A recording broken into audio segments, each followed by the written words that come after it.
for like hunting out west. Yeah, it's crazy. Isn't it? I mean, you could never do this years ago and see a buck like this out in the field. Now this buck, I mean, if he keeps doing this, man, you could pattern him. You could get her early, see exactly where he's coming out of the field. I mean, I'm sure every night he's always coming out. Right, probably down towards the corner there.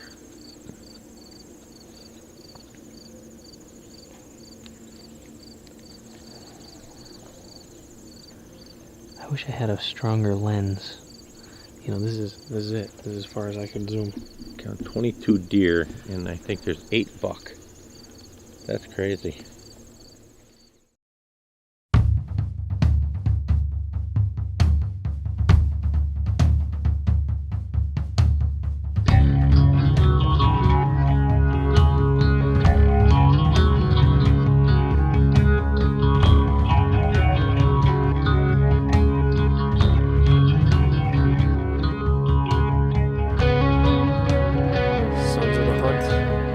Podcast episode number 13, the third installment of 2.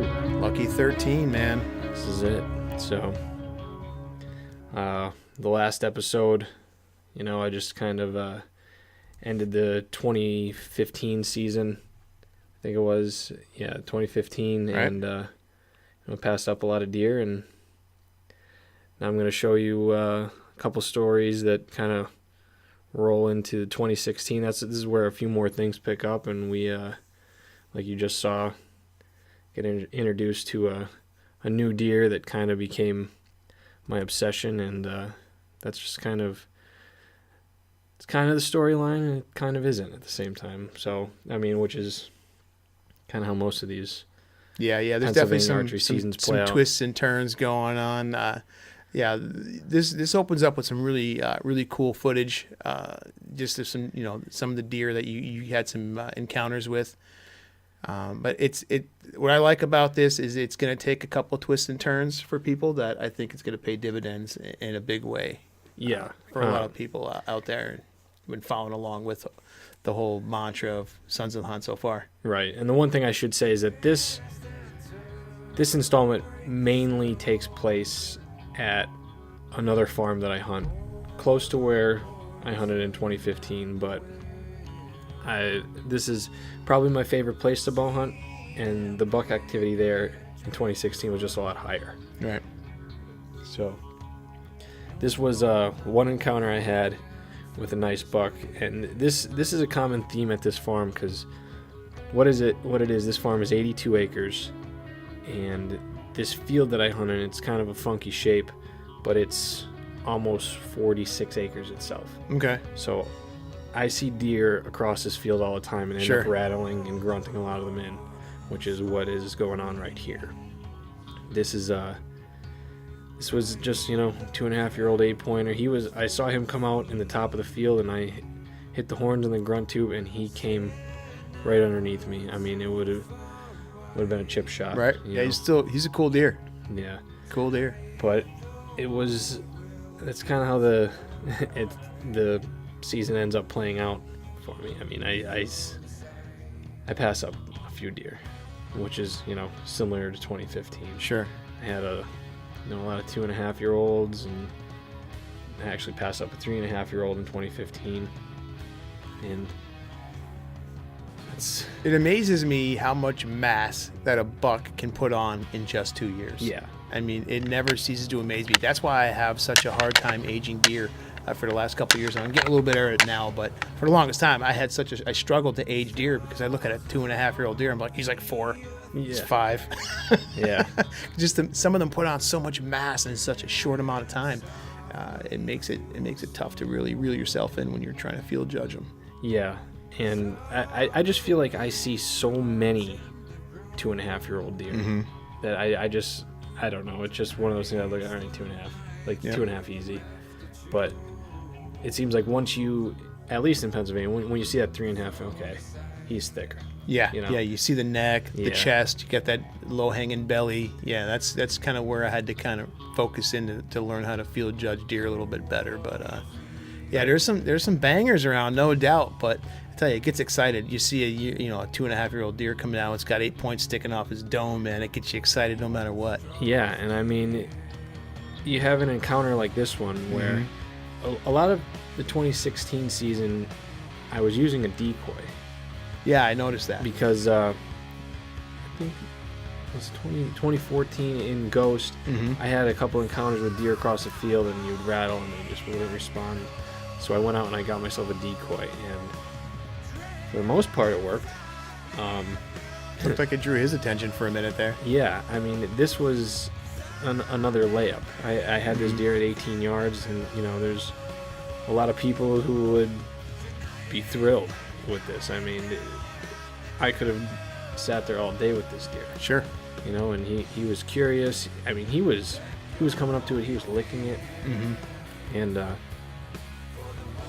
thought, I'm not gonna lie, I thought about it. But I, you draw the bow back, see, would I get away with it? Could I draw? And it didn't feel right. Right. And that's a cool tactic. I've done that a few times on smaller deer that I'm like, you know what, I just want to see if I can get the full draw on them. Right. And again, it's great practice, man. When you're drawing on a live deer, you can get your timing down. You can kind of get to where you feel where the deer's paying attention to whatever the decoy, or paying attention to a bird making a noise or a squirrel making a noise off in the distance, and you can kind of see when their attention is drawn away from you. And it's a good way to kind of hone your skills a bit.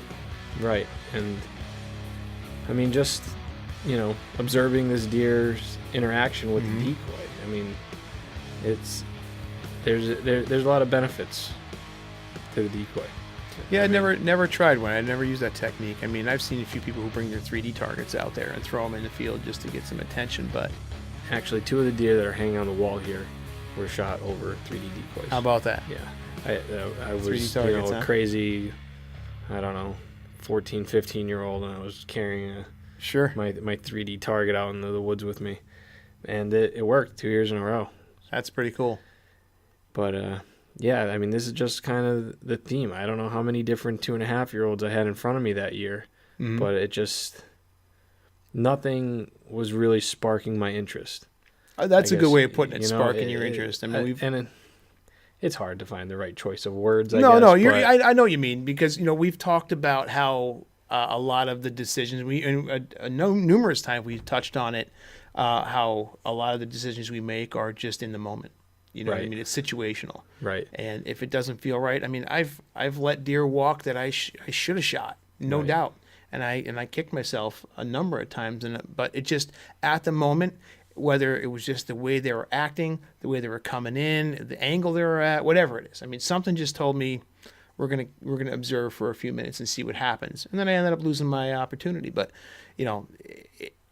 there's situational is the best way to put it. I mean, there's going to be a moment where you see an animal and you're like, okay, he's giving it to me. Right. You know what I mean? Or the doe, whatever. They're giving me that shot, and it clicks in you, and all of a sudden you go into that mode. Yep. That's really it. I mean, the best way to put it is you'll know when. That's it. Yeah. That, just like you said, it'll click in you. That's it. And those couple interactions I had, it just wasn't there. And there's a cutscene here where I'm kind of talking about it did slow down I think it was like the 3rd week of October. Mm-hmm. Okay, is it the October lull? I don't know. I don't really believe in that, but it felt that way. Once you have a couple sits and you're not really seeing. Oh, anything, I know, man. I've been there numerous years. And then I wasn't seeing a lot of sign, and I wasn't even seeing deer on their feet. I think it was kind of warm. So this was when this was recorded. This was Friday, so I had already had a week of vacation. Mm-hmm. So this is Friday, and my wife actually passed her boards that day, and I ended up buying tickets to a concert in New York. So I skipped the evening there. There's worse things you could skip an evening of hunting for. Yeah, but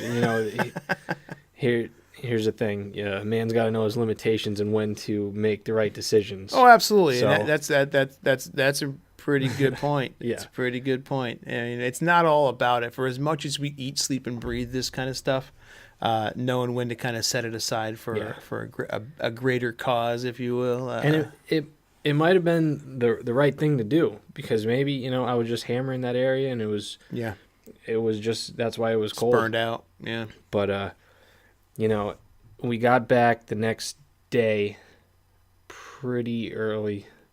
Well, I think we left New York at like noon, so I'm not even going to say it's pretty early. Right. But I got in the stand Early-ish. Well, for the condition we were in the next day, it was pretty early. So dragged myself to the stand and got in there. I think it was probably 3:30, which, I mean, during this time of the year, That's a good time to get in stand. well, being later, I would try to be there as early as possible, but either way, this, I think what happened here is something that I've been holding back. I don't think many people know about this, and I'm just going to let it play. I know Jay has already seen it, so basically, and it was getting later in the afternoon, and I rattled. And it was one of those nights, it was dead silent. There was no wind, there was nothing. So I rattled, and I was hunting this corner of this field, and I could see a deer moving on the far edge of the field, coming towards the field. And I was just getting glimpses of him, and then a glimpse here, and then I finally saw a flash of antler, and then I finally saw his torso, and that was the thing that gave it away. Yeah. This was a mature deer. Mm-hmm. So he stepped out, and he slowly just started walking in, and it Agonizingly took slow. him forever.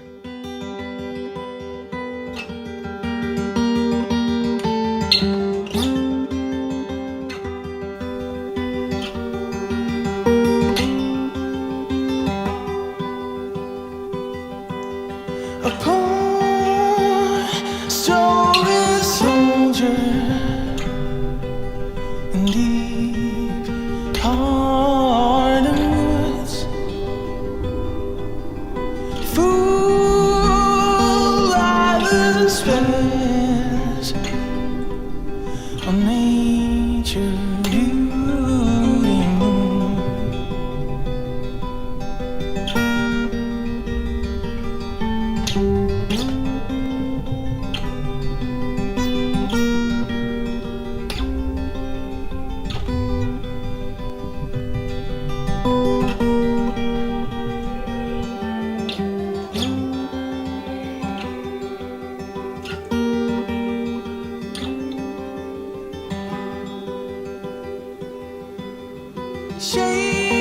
Shave for the last time, your cheek so carefully,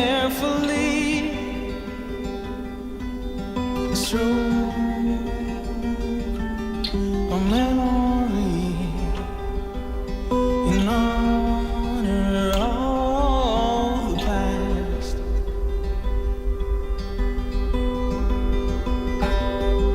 Rock, no gravel, thicker skin can save a dying sin. Run like the devil's at your feet. No one to call when you're next of kin. Call when you're next of kin. Call when you're next of kin.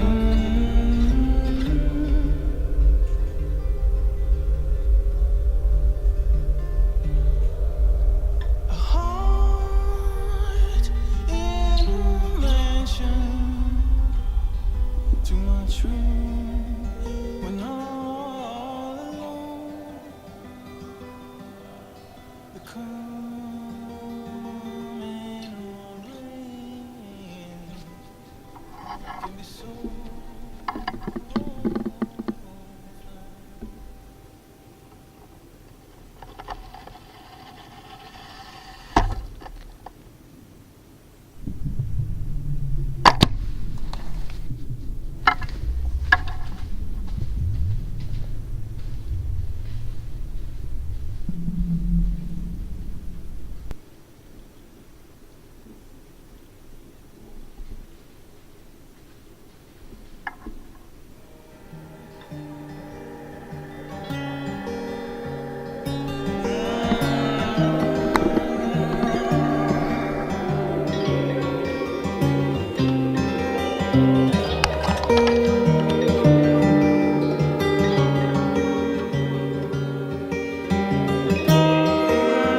was just a big, beautiful 8-pointer.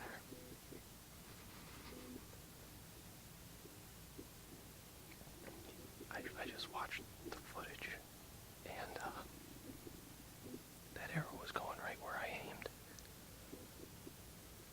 But he was already jumpy, and he jumped the string real hard.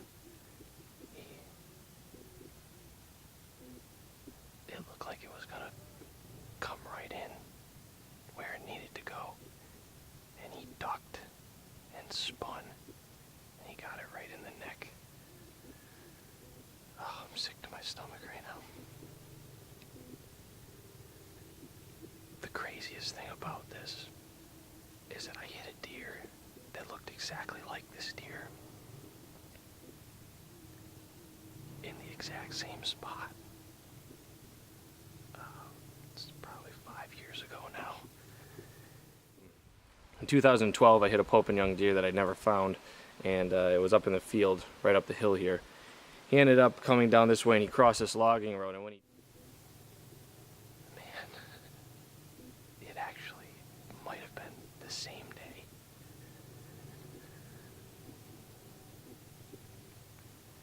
Oh, I'm shaking up right now.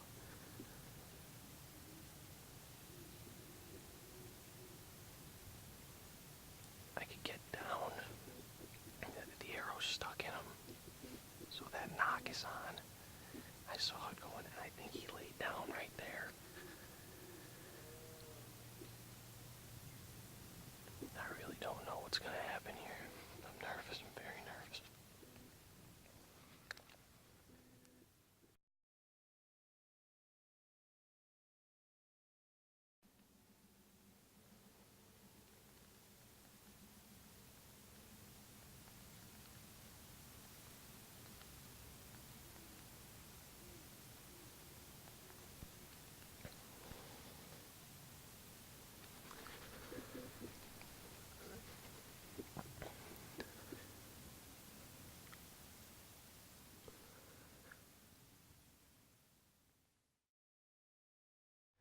So, just for the people who are listening to this, I really am going to urge you to go watch this, because in the video version, I'm just going to let this play. We're not going to talk over this, because it the way I set it up, you know, I picked certain music, something that meant something to me, and if you listen to it, it all kind of plays together.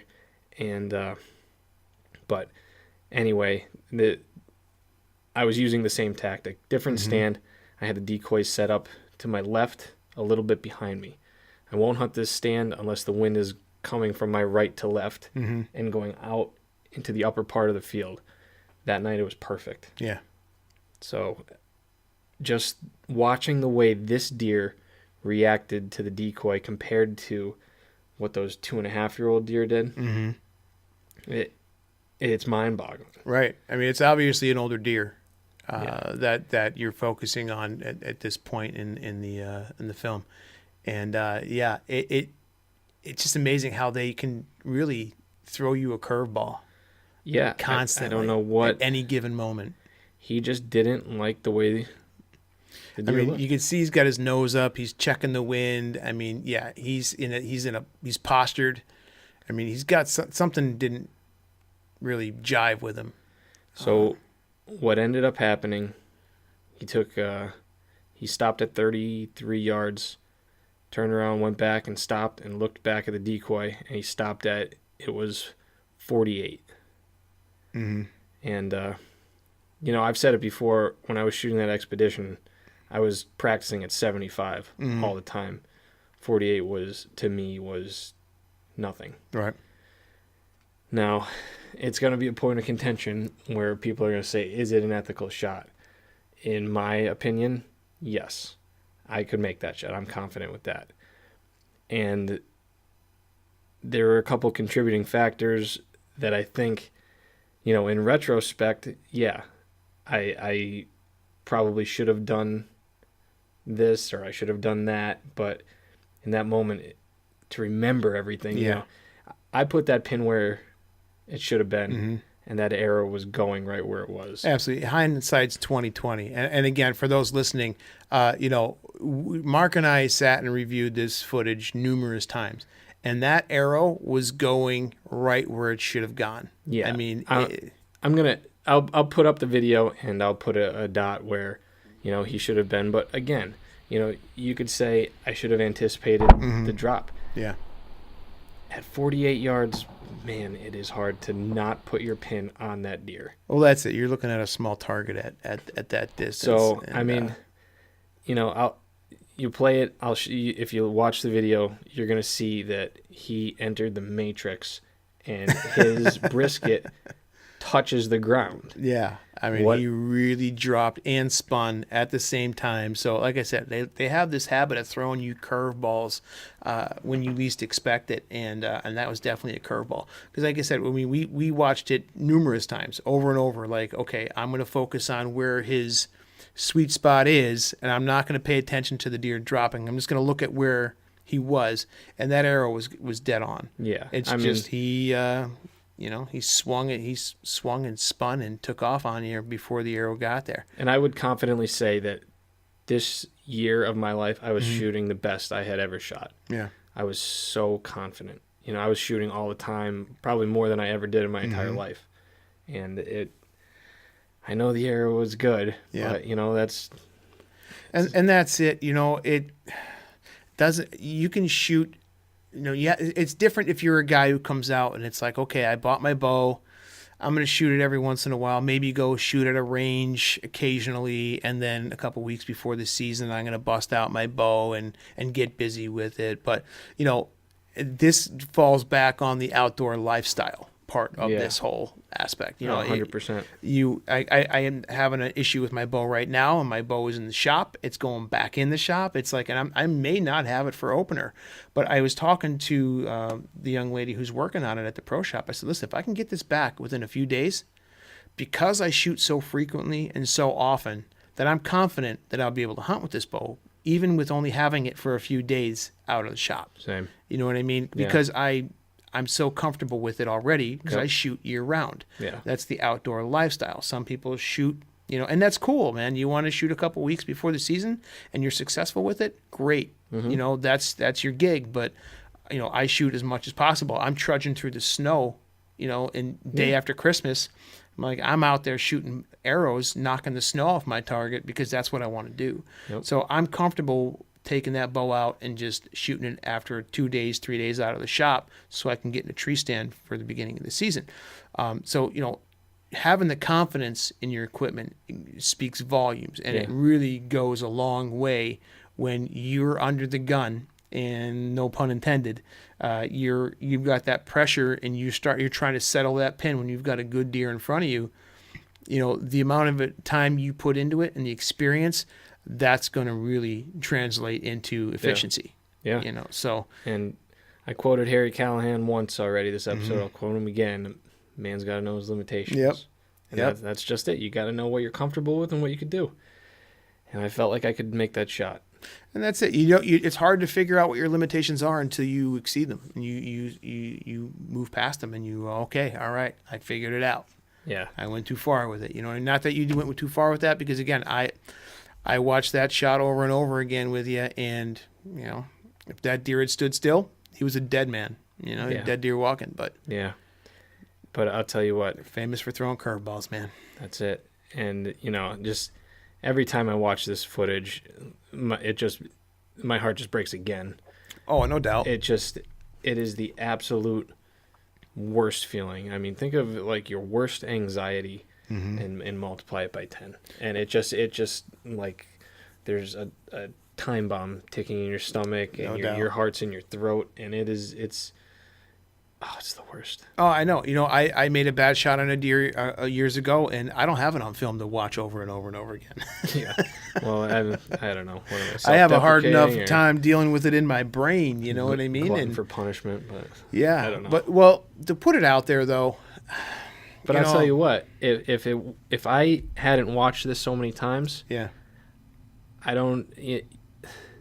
would still be telling myself and Aaron, the shot was good. The shot was good. The shot was good.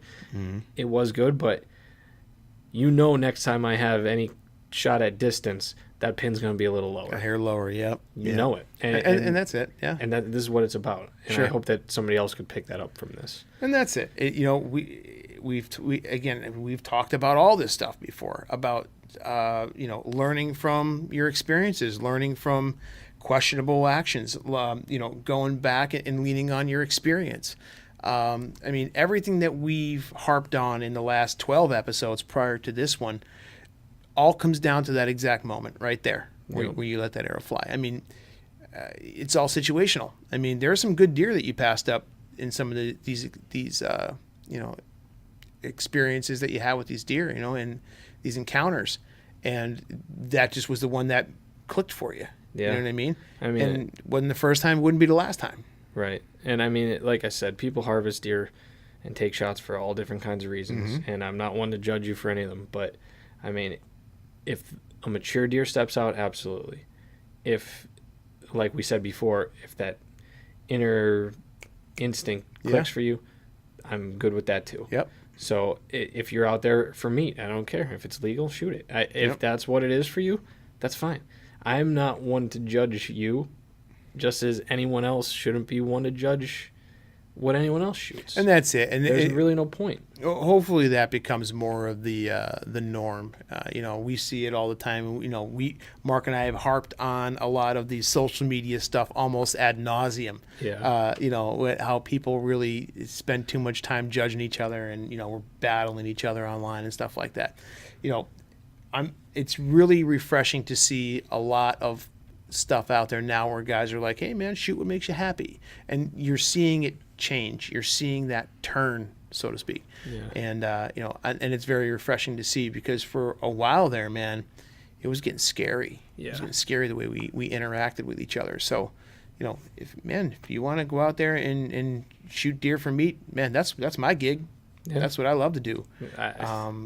So that I'm cool with it. You know what I mean? And that's I like it. venison just as much as the next guy. That's it. And we can't judge our brothers and sisters on their motivation. Right. You know what I mean? So. That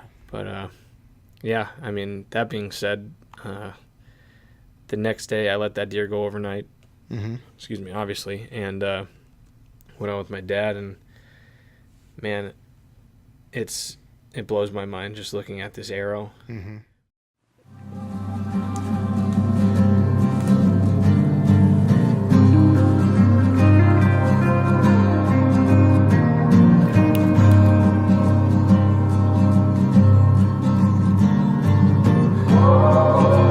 That's a white arrow.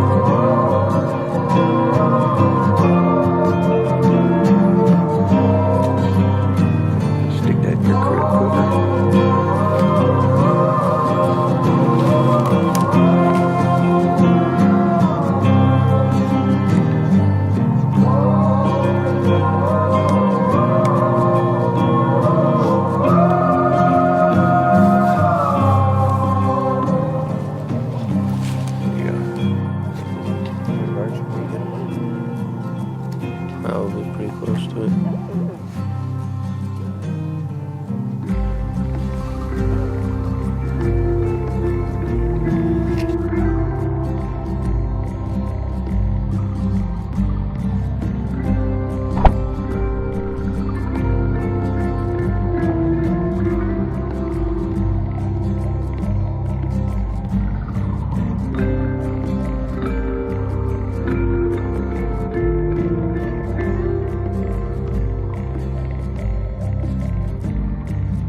just I know. I covered was end surprised end to in see blood. that. I was surprised to see that. It didn't pass through. I know that. I mean, you saw him run away with it Mm-hmm.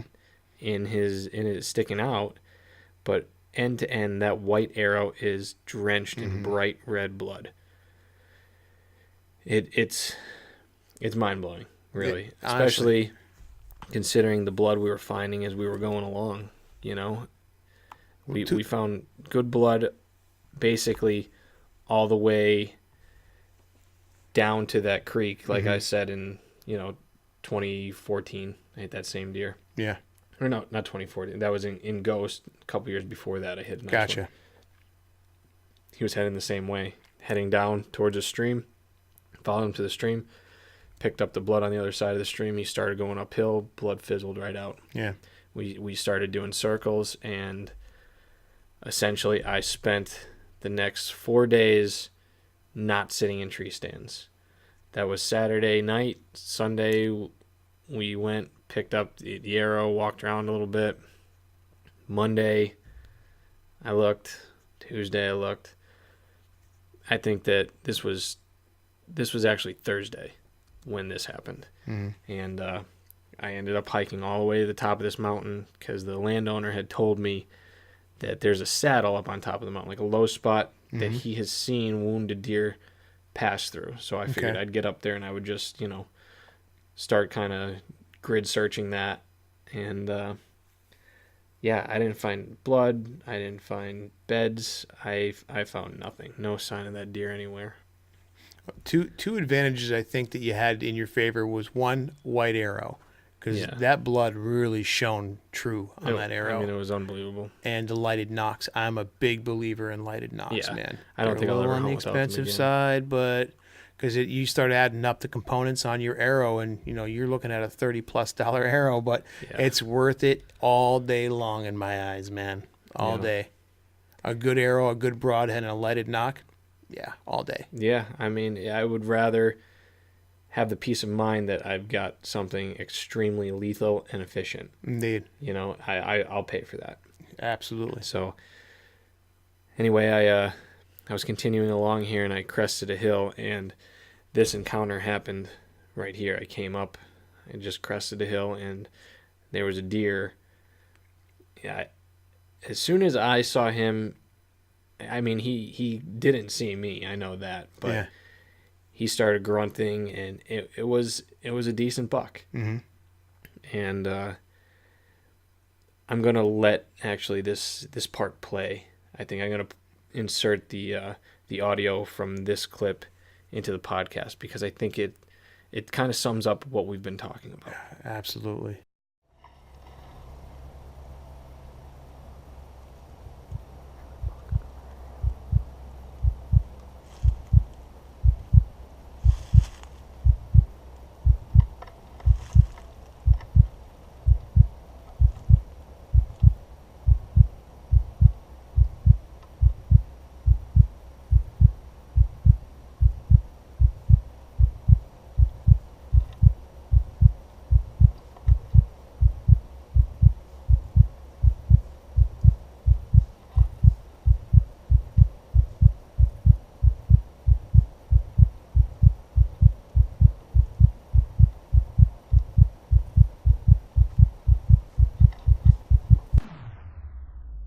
What you are witnessing right now is an evolutionary phenomenon.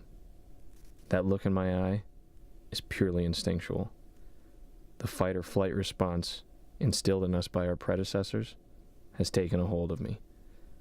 My adrenal glands are secreting epinephrine at a biologically alarming rate, and it's coursing through my bloodstream. My perception of time is being severely distorted. All my senses are heightened. I haven't blinked in over 2 minutes. My breathing has become extremely shallow.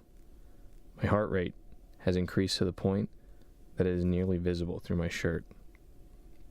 I thank my ancestors for this biological gift, because it's more than likely the only reason I stand here right now.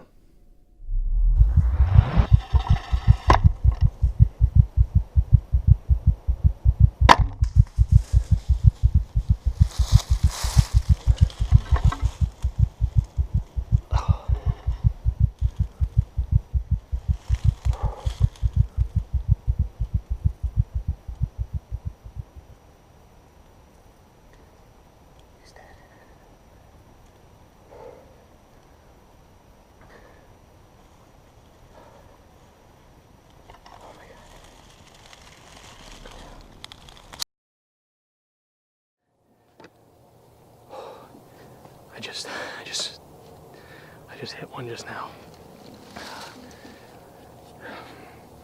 So goofy. You know, you spend so much time sitting in the tree stand, not seeing anything, just hours and hours going by. So I hiked up to the top of the mountain to look for the deer I hit the other day. This deer isn't as big, but he's a pretty cool deer. Just a big 6. I'm shaking right now. I couldn't get it on film, obviously. As soon as I just came through this little gully. I came up the hill, and I look up, and he's staring right at me. So I just froze. I didn't even have an arrow nocked.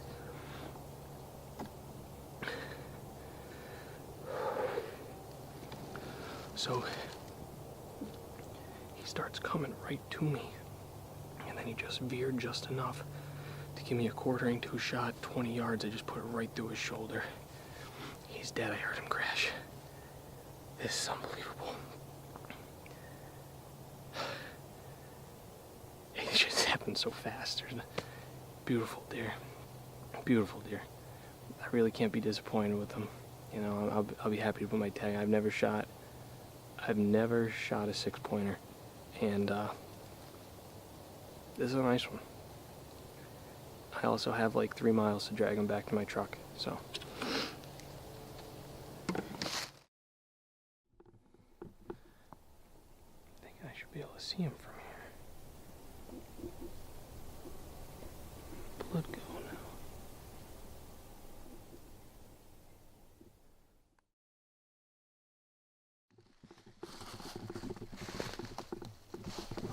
This way.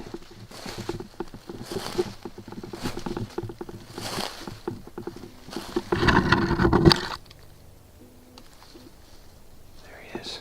See him.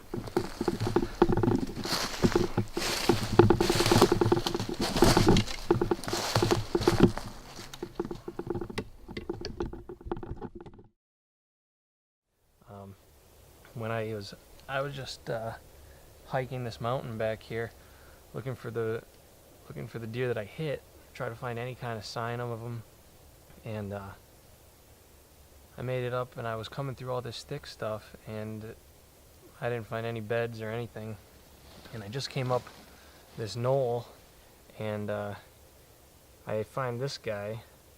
He's locked eyes with me just as I come over the hill, staring at me.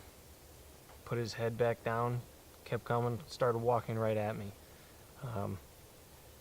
He ended up 20 yards broadside, and I let him have it. I was pretty jacked up. I mean, I've never taken a buck from the ground like that, but I didn't get to film him. It's kind of a bummer, but he's still a nice buck, you know. I'm happy with him. Get to film my buck tag this year. I took a coyote down this morning, and I filled my buck tag this afternoon. So, you know, honestly, the mental aspect of the whole thing was really starting to get to me. Spent a lot of time in the stand this season, and a lot of time not seeing deer, and then when I finally did get a shot at a nice mature buck, that didn't go as planned.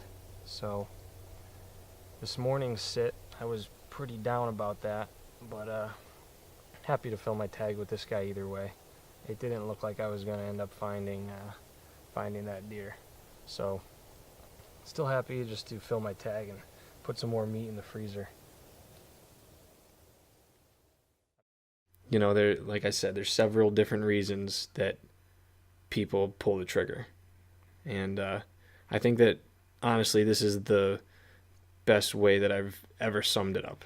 That's it. The situational aspect just can't be understated. Yeah. But what ended up happening is he came towards me. He started quartering, just slightly quartering towards me, and he got about 20 yards, and I decided to pull the trigger. You know, that instinct just kicked in, and that's it, man. That's what happens. It's situational. You know, you weren't in a tree stand. You were on the ground. You're eye to eye, mano a mano, so to speak. You know what I mean? Yeah. And I've tried to stalk on deer doing that. You know what I mean? The wind caught me and I lost it. But man, the just the charge you get out of that, man, when you're right on the ground with them and you're at eye level. Yeah, I can't see how that wouldn't contribute to And triggering that switch, and maybe it was just like I explained in that clip, the fight or flight. Yeah. Just the shock of seeing like a living animal. All of a Right. sudden he's 20 yards away and we just notice each other, and it's almost like, all right, threat. Yep. And clearly I could feel it right now just talking about it. Yeah, you know what I clearly mean? not a threat, but it took me by surprise, and it's like catching. It's like any other wild animal's instinct. Yeah. You catch. Go sneak up on your dog and grab him by the tail or the hind quarter and see what happens. Mm-hmm. It doesn't matter. He's gonna snap. No, that's it. It's that, and again, to those who have experienced that whole switch, Yeah. they know what we're talking about. Yeah. To those who haven't, shame on you. Yeah. No, just kidding. But honestly, it's something that we've tried to put into words a few times as creators, as writers. It's hard to put that into words, and so I'm not going to even try again. But there's a sense that just becomes almost palpable. Yeah. You know what I mean? Yeah. And it really drives you to go, okay, this is that's what makes that decision for you. Yeah. More often than not. Yeah. And you look back at this, and I always rewatch it, and I'm just like, it was the right moment. Mm-hmm. It was, everything about it was right, and you can't make excuses. You can't apologize for it. Nope. It's just, it is what it is. That's it, as man. Cliche as that statement is, and I hate using it, sometimes it sums it up the best. Absolutely, and I think that's going to kind of set a lot of people at ease. Maybe I'm overstepping or assuming too much, but there's a lot of pressure that's put on a lot of hunters nowadays, whether it be through the television or through social media or whatever. That well, he wasn't the biggest deer. He's not a monster. He's not the biggest deer in the woods. I hate hearing people say that, because it's almost like they're disappointed in the choice they made. Yeah. You know what I mean? You see a deer that gets you going, man. All for it. Yeah. All for it. And enjoy the moment. And obviously, who doesn't want to shoot a bigger deer? The guy who Right. shot a 214-inch deer would love to shoot a 215-inch deer. And that's it. And yeah, in the back of your mind, absolutely. I always preach about meat hunting and whatnot, but I'll tell you what, man, I love to see a big buck just like the next guy. Sure. Who doesn't? That's it. But I'm not going to hold my breath on it. From the conservation standpoint, if you could shoot the most mature deer in the woods, absolutely. Right. I'll tell you what, in Pennsylvania, it's rare. It's that tricky. You're going to see them. It's tricky. It's gotten to be more commonplace the last couple of years than it has been in the past. But I think that comes a lot more to the we may be seeing fewer deer in the woods, but we're seeing better quality deer in the woods. Yeah. The old days of seeing 20, 30 deer in the woods, yeah, it was cool and all. But you were also seeing a lot of 4-pointers and a lot of spikes, and that's where people were shooting. Yeah. Now you're seeing fewer deer maybe on, first day or throughout the season, but when you do see a buck, it's more likely going to be a better quality, healthier buck than you would have seen 15, 20 years ago. Yeah. You know what I mean? And as I sit there and I hold that deer that scores, who cares? I don't know, 75 inches. Mm-hmm. A few years prior to that, I was holding a deer that had 140 inches, maybe. Right. It's not really about that. It is secondary. Sure. The antlers should be secondary. It's not about the antlers. Mm-hmm. It's about that feeling. It's about more than one aspect. Right. And it.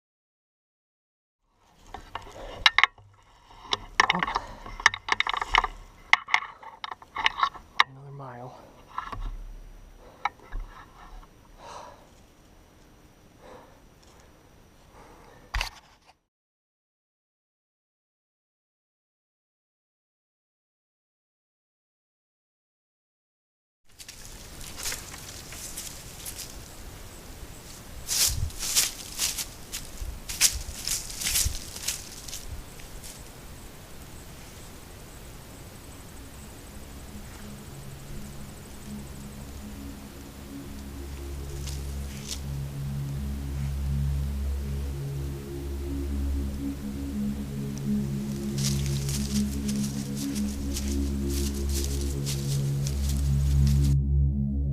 next installment.